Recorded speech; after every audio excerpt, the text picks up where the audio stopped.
This is Dr. Mariah White, host of Your Life Matters. Thanks for listening to the following broadcast on Public House Media.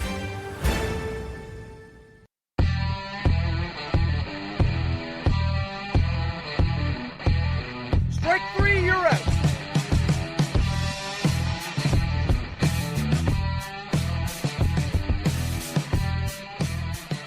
Welcome back once again to Caught Listening, the baseball show that goes beyond the white lines. Christian Heimall here with you, broadcasting as part of Public House Media as we do each and every single week. Don't forget you can subscribe, rate, review, share us with your friends and family on any place really where you get your podcasts. You can go on Apple Podcasts, Google, Amazon, Spotify, Spreaker.com, Stitcher.com, and of course publichousemedia.org. You can also find the show on social media, Twitter, Instagram, and Facebook. Just search Caught Listening by Public House Media. If you want to get in touch with the show, maybe suggest a topic, you can email us, caughtlisteningphm@gmail.com. You can also get in touch with me if you guys want, at Chris Heimall, ChrisHeimal. Let me know your thoughts and get in touch a little bit more and talk about the show. I'm all in on all of that kind of stuff. Going to be a little bit of a different show today. There's something that's been going on that I've kind of started to notice in sports. And it started in the NBA. It has trickled its way into the NFL. And I can easily see the next stop being Major League Baseball.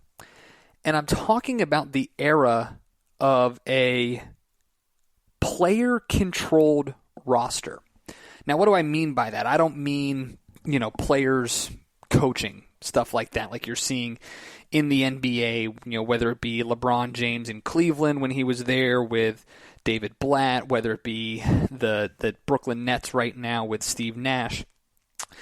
What I mean is players controlling who is on the roster, controlling draft picks, controlling trades, free agent signings, and maybe not full control. You're always going to have president of baseball operations. You're always going to have scouting teams. Baseball is one of those sports that lends itself so much to the metrics, to the numbers of the game, that a player solely can't do that while also competing at a high level. But it's not a far stretch to think that you could have a team with an ownership group that has the money.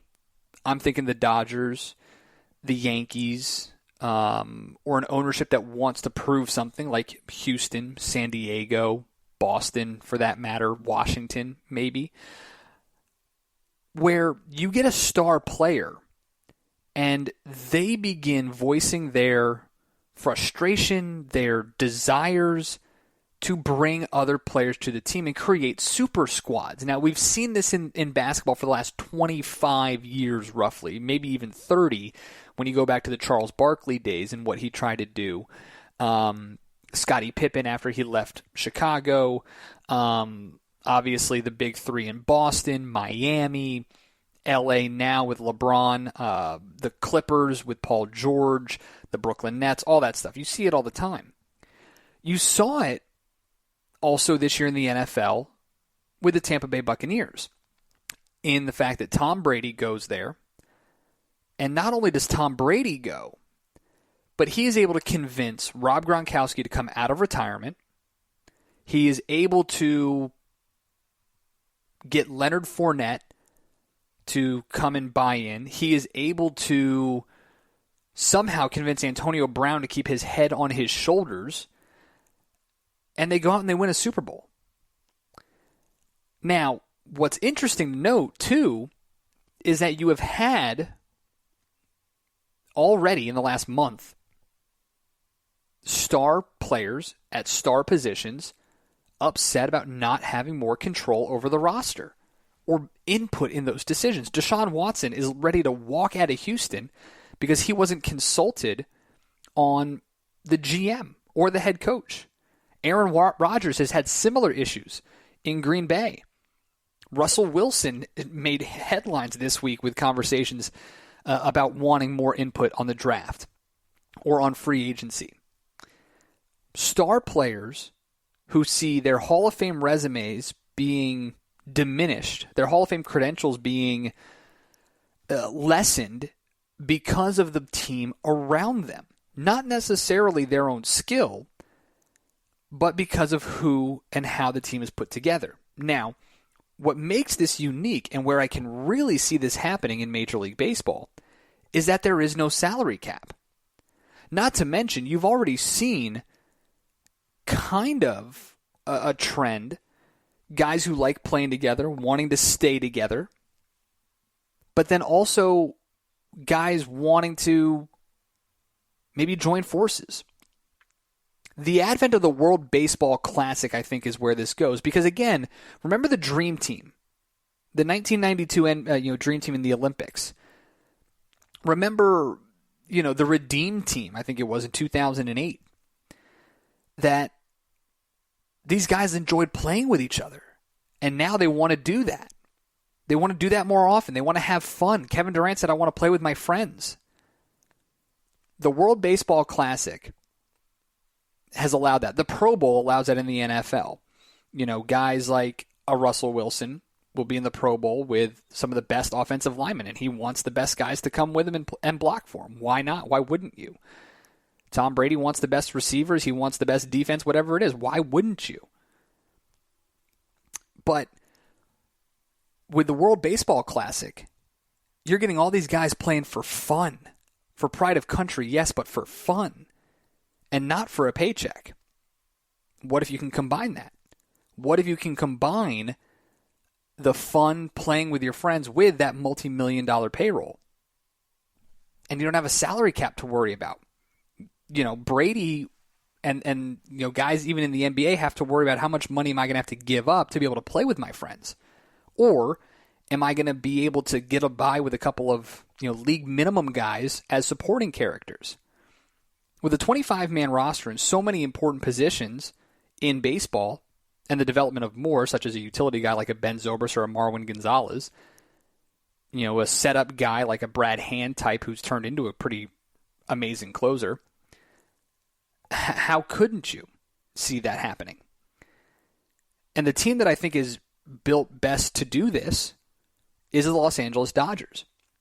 I think the Dodgers, with the amount of money they have spent recently, when you look at the Mookie Betts deal, you look at the trade to acquire David Price, you look at the contract that Clayton Kershaw has, and now the $40+ million a year contract for Trevor Bauer, how could you not? And he's the key. Trevor Bauer is the key to all of this. Because here's a guy who has captivated an entire sports audience, not by his performance on the field, but by his social media presence. And he's been doing this for over a year now. His conversations about the future of the game. Trevor Bauer is a guy who I could easily see going to management, going to the front office, and saying, you need to go get this guy. You need to bring him in. He can help me with this. He can help us with that. And he can control some of the roster. I could very easily see it. His social media presence has been amazing. His media company that he started has blown up tremendously. So I could very easily see a guy like a Trevor Bauer becoming the first, I don't know, the player GM? I don't know. Player slash president of baseball operations? I could very easily see that happening with the Dodgers because they have the money, and with a player like Trevor Bauer. When you look at his contract, 3 years with an opt-out after each year, it lends you to think if the roster's not put together the way he feels, that he's going to walk. So why wouldn't you think that? Why wouldn't you think that if he says to management, listen, Justin Turner's great, but we need Nolan Arenado. Now, I know he's with the Cardinals. I get that. But maybe he says, Giancarlo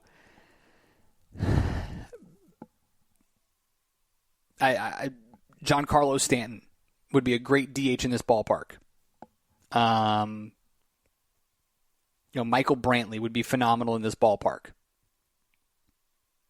Pick who you want. Colton Wong, Jose Altuve, Correa, Fernando Tatis Jr. Wouldn't that be something in that division? And goes at management to do that.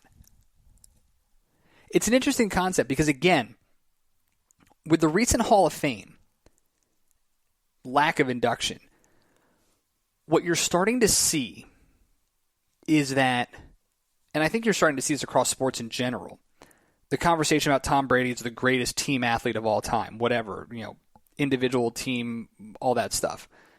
It has always come down to rings. It has always come down to championships. Trevor Bauer, I don't think really cares that much about his legacy. I do think he cares about championships, as every player does. Championships is what equals paychecks. So it wouldn't surprise me at all if a player like that wanted it. I mean, the Nolan Arenado thing is even intriguing because he signs this massive extension and then within a year and a half is gone.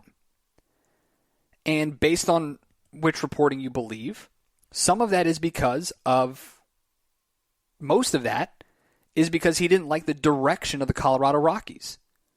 What else could that mean other than putting together a roster for competition's sake?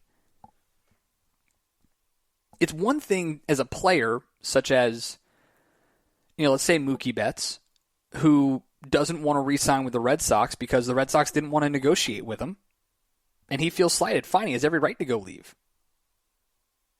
And, the Red Sox wanted to get back under the luxury tax, all that crap. But it's another thing entirely when you're not competing and you're one of the best in the business and you don't want to be around that. So I could very easily see a time in the not so distant future when we are having the same conversations in Major League Baseball that we are in the NBA and the NFL about so-and-so texted his buddy, they work out together in the off season and they like playing together. They like working together. And so they decided they're going to go play in X destination. It's not that far-fetched to think. It's really not. Like I said, when you have zero salary cap, if you have an owner with deep pockets who doesn't care about the luxury tax, or who only cares about winning, or an organization whose history is all about winning, and they need to maintain that for their fans' sake, wouldn't surprise me at all. And the reason, like I said, I think Trevor Bauer is the right guy for that, or at least currently, he's the guy that I would think, is because of his social media presence and the fact that, listen, he's got some guys who really don't like him in baseball. He's got some guys who love him. It's hard to deny his ability. Who wouldn't want to play with that? Who wouldn't want to play with that kind of talent? Be on that team where every fourth or fifth day, whenever he gets the ball, you're going to be in his spot to win. Who wouldn't want to be a part of that? Who wouldn't want to say, you know what? I could go handle that. I'd be happy to go sit in that lineup, be the third guy in that rotation, fourth guy, whatever it is. And the Dodgers have the money.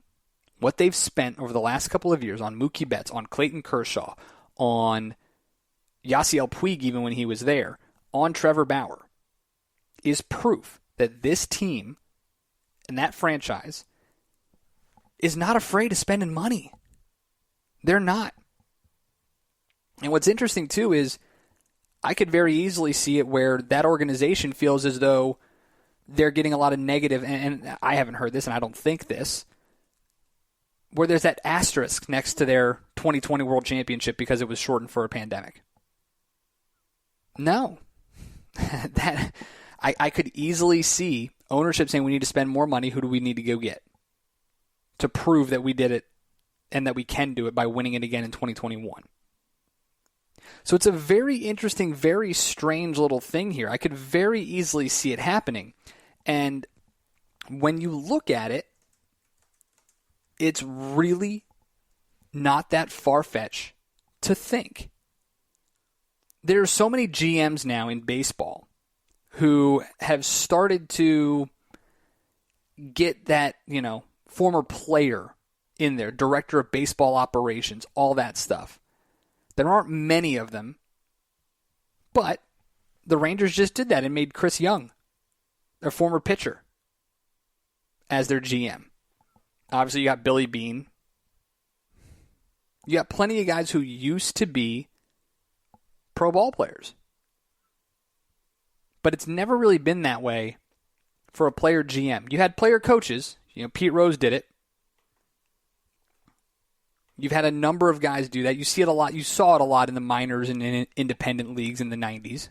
It's kind of gone by the wayside. Player managers, player coaches, all that kind of stuff. You still see it a little bit with those like pitching coaches and hitting coaches and that kind of stuff. But again, it's not that hard to think that that's a reality that is soon coming to Major League Baseball. How successful has it been for the NBA? Say what you will. The old guard can say what they want. Guys like Jordan, guys like Bird, Magic, Charles, they can say what they want about, I wanted to beat the best, not play with the best. Kobe, rest him, would say the same exact thing. But you know what? Playing with the best also brings you championships, or at least trips to the championship round.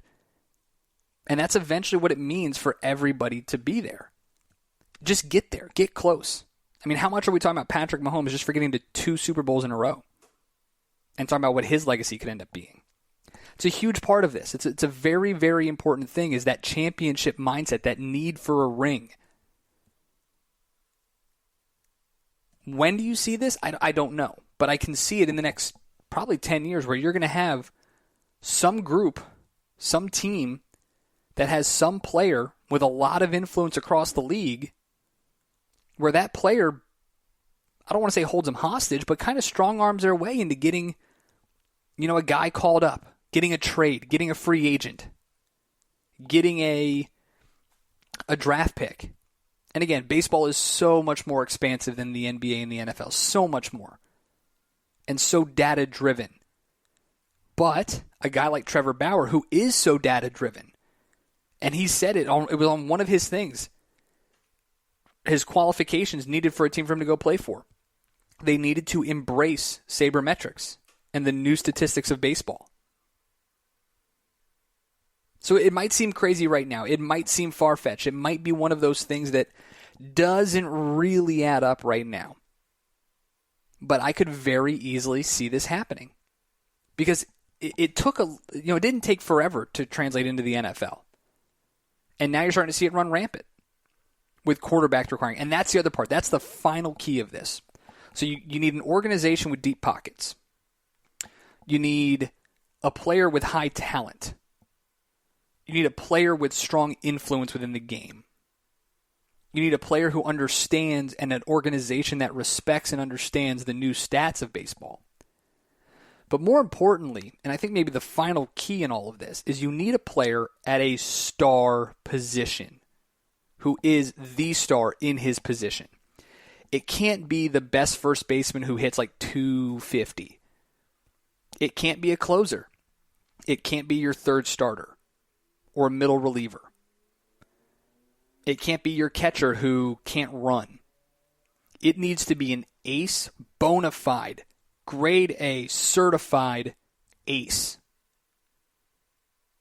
Like a Trevor Bauer. Like a Chris Sale. Like a Clayton Kershaw type. A Yu Darvish type. Or it needs to be a power-hitting 4-5 tool player. A Mike Trout, a Nolan Arenado, a Mookie Betts. If he pans out, a Xander Bogaerts, a Miguel Andujar, a Trevor Story, a Trey Turner, Carlos Correa, George Springer. That type of player. Fernando Tatis, Manny Machado. That's the final key. They need to be at a star position. Because in the NFL, let's be honest, an offensive lineman's not going to do that. Running back, it's only the quarterback. In the NFL, only the quarterback can do it because it's a quarterback-driven league. And in Major League Baseball, maybe that's the first way to do it. It's a home run hitter, a Giancarlo Stanton type, an Aaron Judge type, who makes all those headlines and hits moonshots and is what brings people into the ballpark. Because money talks. And the guy who people want to come see, whose jersey they buy, that's going to be the one that the owner wants to keep around. And what will they do to keep the owner around? It's gone from massive contracts to crazy things in your contract like free sushi like Manny Ramirez got when he was playing in Korea, or a horse like some players have gotten. Now it's going to become control over the roster, or at least input in the roster. And I don't think we're too far off. I think we already have the pairing. It's Trevor Bauer and the Los Angeles Dodgers. The question is, how soon can that happen? And I'll be interested to find out. As always, we appreciate you guys joining us on the show. You can find us on Twitter, Instagram, and Facebook. Search Caught Listening by Public House Media. Suggest a topic for the show. Ask some questions. Email the show, caughtlsteningphm@gmail.com. You can also get in touch with me on Twitter at Chris Heimall, ChrisHeimall. Don't forget to subscribe, rate, review, share us with your friends and family. You can get us wherever you get your podcasts, Apple and Google Podcasts, Amazon Podcasts, Spotify, Spreaker.com, Stitcher.com, and, of course, publichousemedia.org. Head on over to publichousemedia.org. Get your special someone something great from that store for this weekend. Enjoy the week. Looking forward to having Bob Kendrick, the president of the Negro Leagues Museum, on next week as we talk about that organization, the acceptance into Major League Baseball with the stats of the Negro Leagues being counted amongst them. So really excited about that. Really can't wait for you guys to hear it. Until next week, I'm Christian Heimall. You have been caught listening.